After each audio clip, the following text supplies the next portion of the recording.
السلام علیکم ګرانو دوستانو یو ځل بیا ښه راغلاست. ویلکم بیک ټو مای چینل.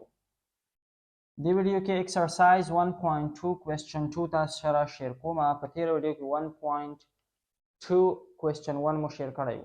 question چې دا داسې ده: which of the following matrices are transpose of each other؟ څلور میټریکس یې موږ ته راکړي دي او موږ نه یې غوښتي دي چې په دې کې کوم میټریکس د کوم یو بل میټریکس ترانسپوز ده. ډیر په اسانۍ سره که تاسو ته چیرې تیر لیکچر یاد وي څنګه موږ کولی شو ترانسپوز پیدا کړو، په اسانۍ سره پیدا کیږي. راځو.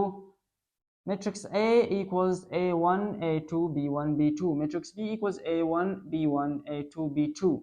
C equals -3 1 -1 4 2 7. D equals -3 4 1 2 -1 7.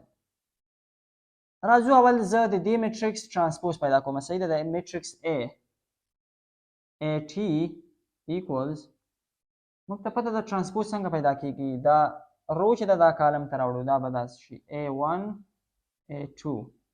دا کالم چې دا روز ته وړو B1 B2 A1 B1 A2 B2. نو میټریکس A ترانسپوز چې دا د B میټریکس برابر ده. نو دا زه څنګه لیکم؟ دلته وکسئ. میټریکس A transpose equals B matrix. دا B matrix د دې ترانسپوز کې چیرې موږ واخلو د B matrix برابر ده.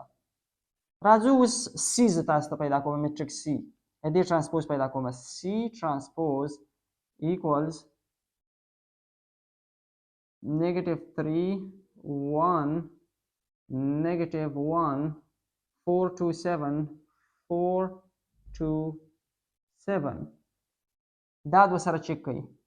corresponding element ټول برابر دي. نو زه داسې لیکای سم چې C transpose equals matrix D.